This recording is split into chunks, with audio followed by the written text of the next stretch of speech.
welcome to Knobcat Games Dungeons of the Obelisk podcast. I'm your host, Joe Sleppy, and I'm joined today by our art lord, Ben Segas. Hello. And our animancer, the giver of movement, Nyka Deer. Hello.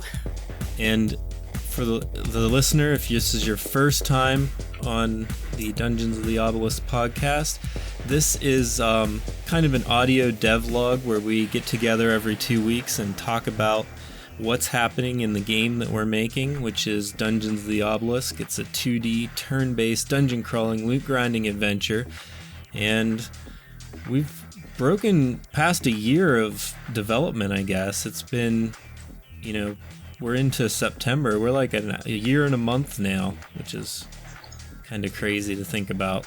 Yeah, that's awesome. Yeah, like July was kind of when everything got rolling last year. So yeah, we're past it now. But yeah, the newest build of the game, I don't know if you guys have any thoughts or had any time to jump in there and play. This podcast is a little loose since TJ's been off, so we don't have any immediate new stuff, but it's been a little while since I talked to you guys, so I'd love to know what you've been into or looking at in the game. Or I've been playing a bit. I haven't since a couple days ago because of I figured there wasn't going to be much new stuff because TJ's off. But yeah, it's I keep saying it, but it's really coming together. It's feeling like a real game, Every update just feels more and more and more cohesive and structured. I'm really digging it.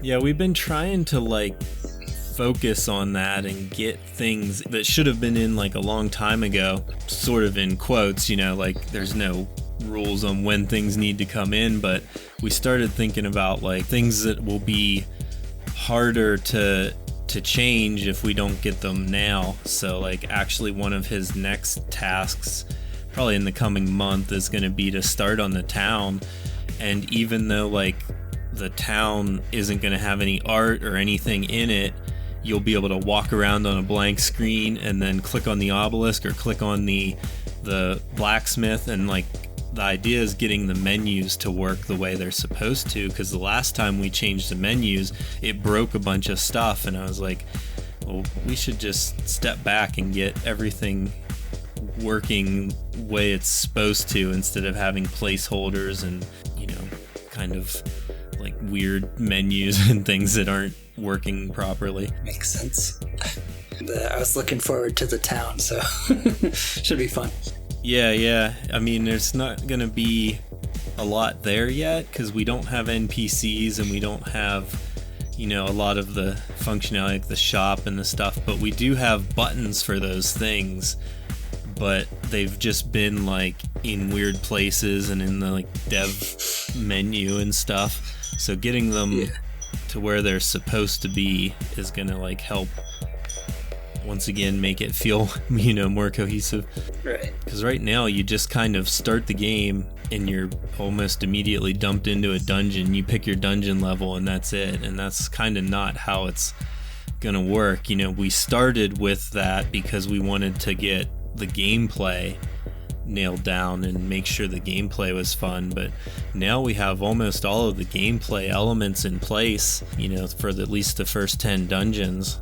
We still have the breach and stuff and artifacts and companions to add, but, it's starting to get into other parts of the game now other than just running around in the dungeon. Yeah. Nyka, I know you haven't been feeling well, but did you have time to play at all? Yeah, I actually have not played the latest build yet. I actually just went and looked up what our newest build was, and I realized I think the most recent one I've been on is 6.5, and we're up to 6.9 now. And yeah, I'm actually, that's probably what I'm going to dive into immediately after this now, is just checking out this build, because yeah, I've 2 years in and I finally caught the COVID, and so I've been kind of just out of it for a week, as everyone here knows. Yeah, we're glad you're feeling better and could get on the podcast today. For sure. Yeah. Yeah, the newest thing in the newest build that you'll see is we actually have the boss in dungeon level 10 now, and we're not gonna like give away the boss. I think we're gonna try to keep them secret and not really show that art and stuff until the game launches or it gets closer to launching.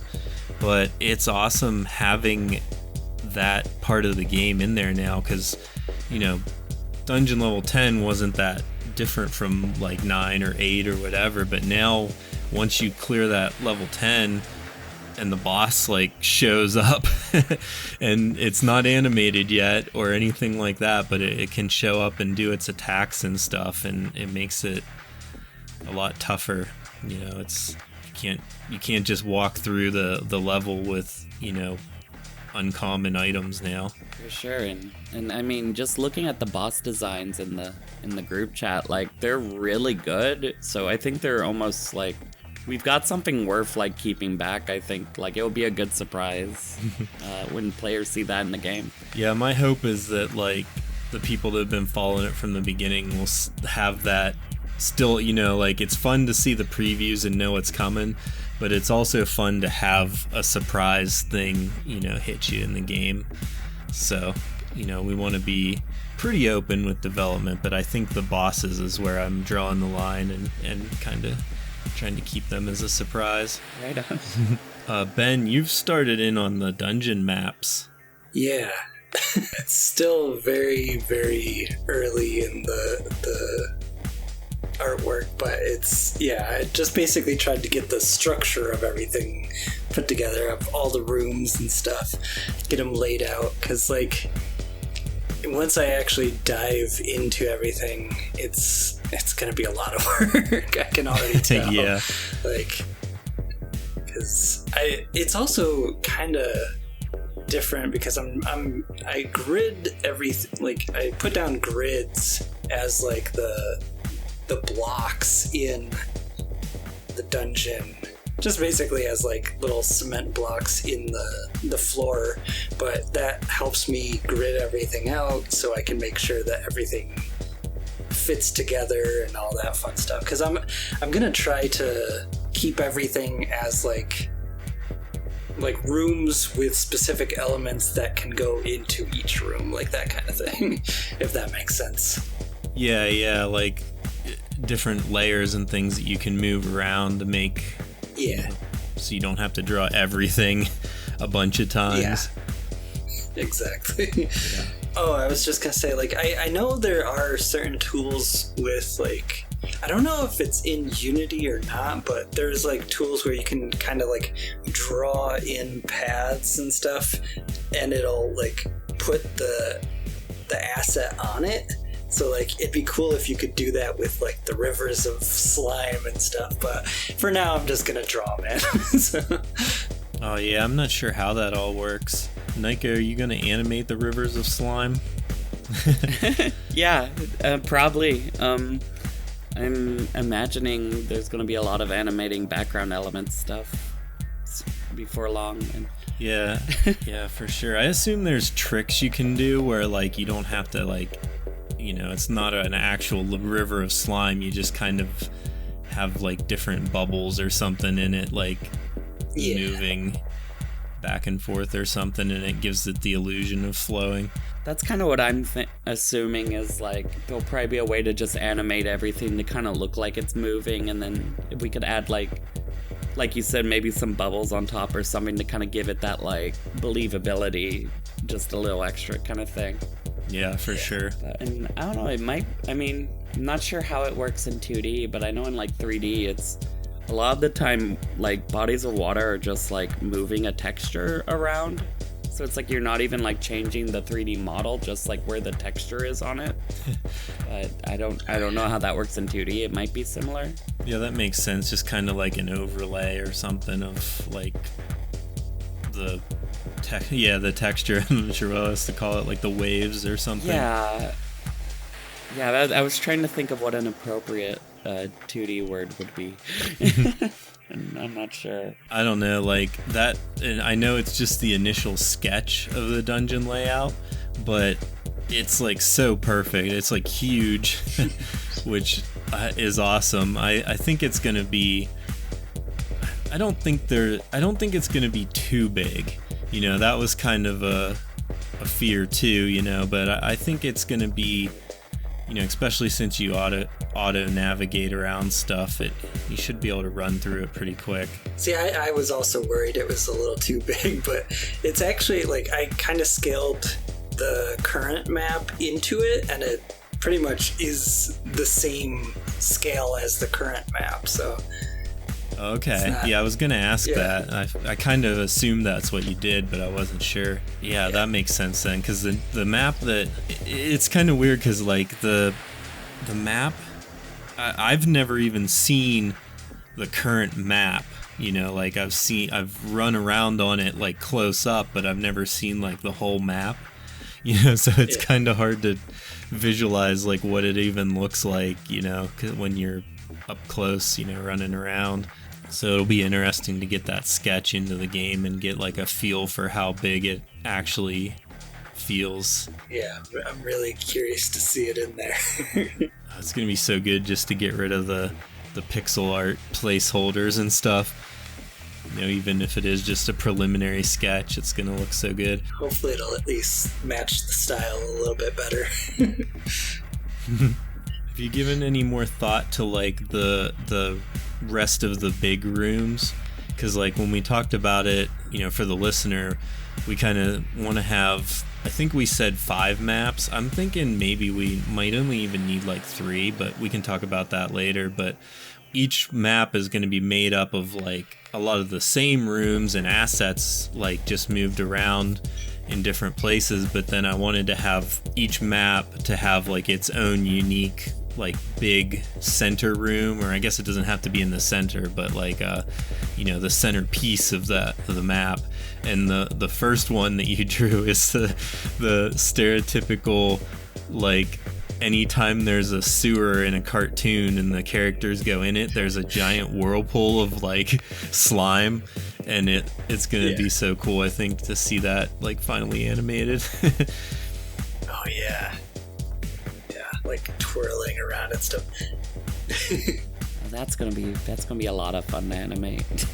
Oh yeah.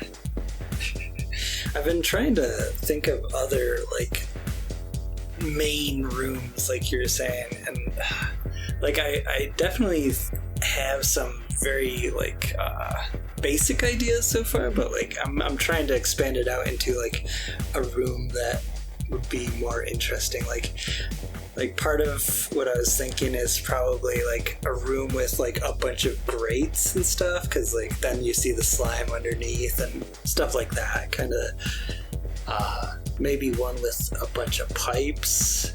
I don't know. Oh yeah, I was thinking like a control room or something. Ooh, you know, where they have like a lot of like machines and stuff and buttons and things that would move stuff around.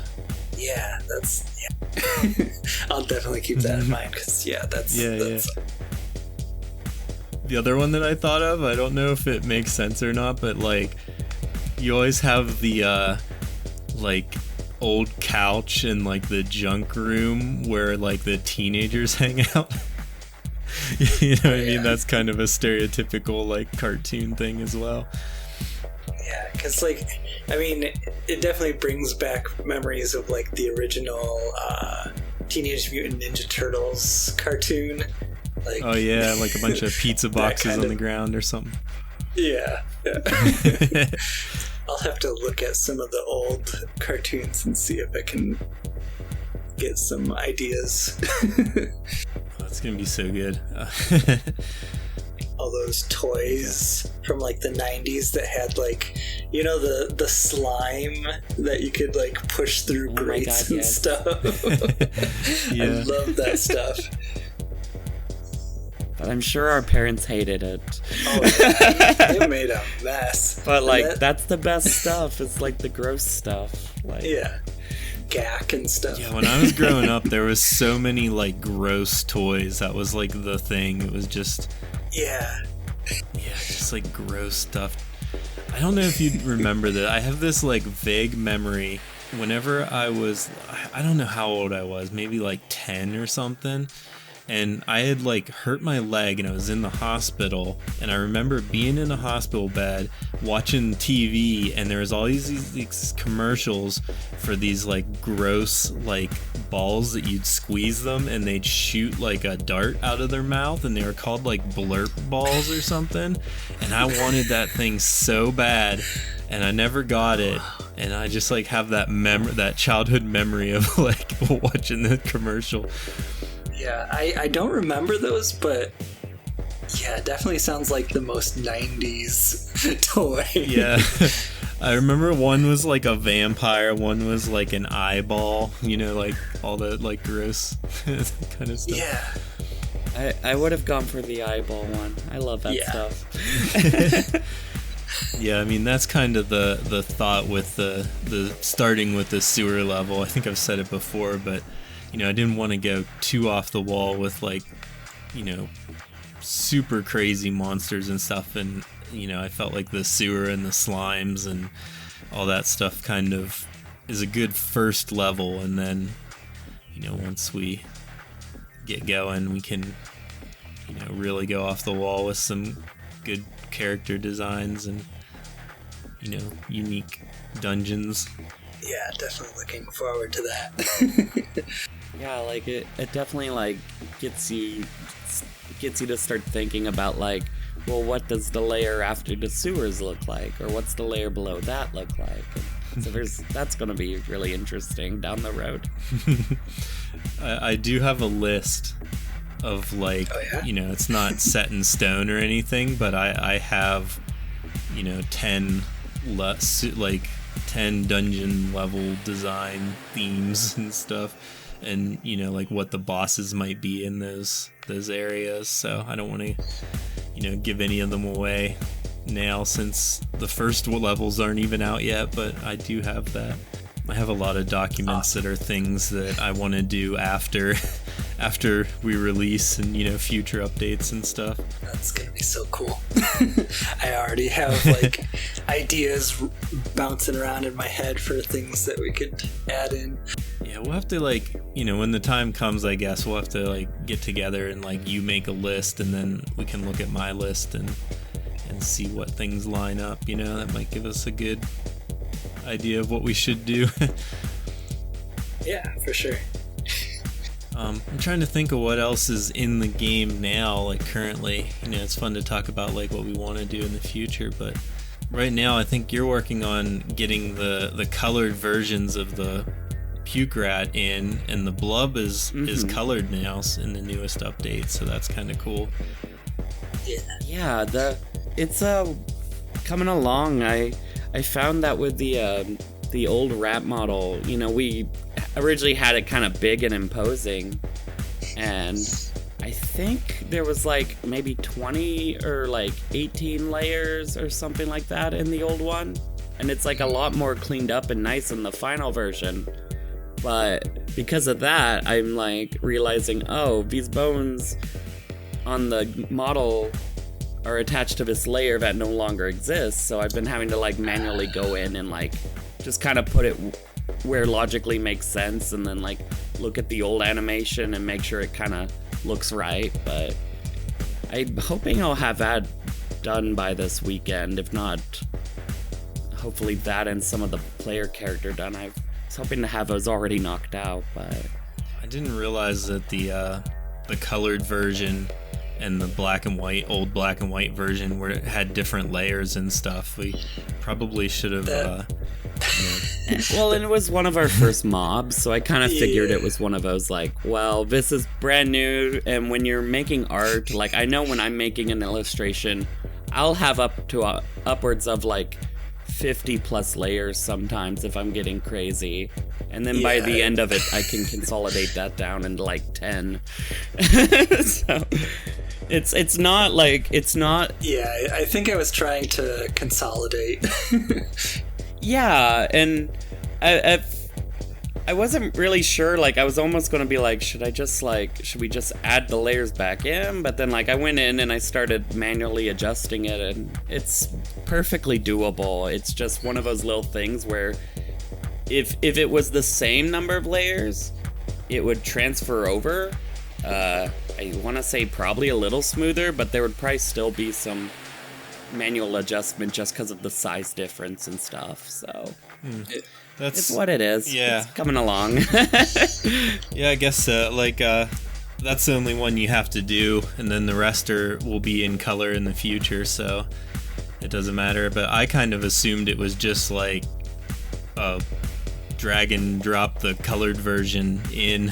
I didn't realize it had all those different layers and changes.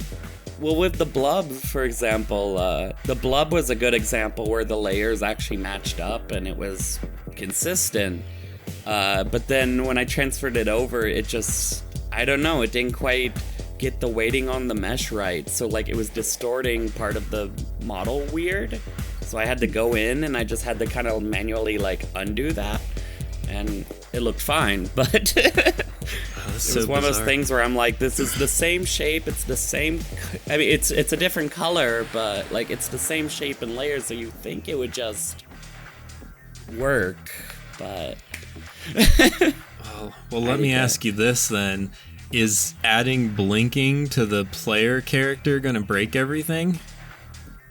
I don't know, because, see, the way I'm looking at it, it looks like our up-to-date player character has the blink, like, already in it, right? So yeah, it would just be animating that, I think. Yeah, it has the layer for the closed eyes, so it's just a matter of making it use that layer, I guess. What's probably nice is that's a case of, like, the old model probably having less layers than the new model, because we're adding the eye to it.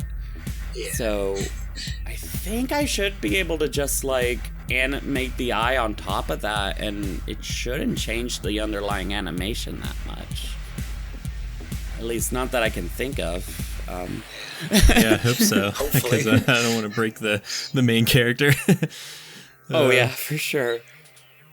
Like, I think the Puke Rat's probably going to be the most complicated one, because that was like that, and I mean, we already updated the player character's model a while back. But the Puke Rat was like maybe our second character we made or something, right? Like Yeah, for sure. We started with the character, and then we did the glub, and then the Puke Rat. So and then we kind of went back and made the changes to the character.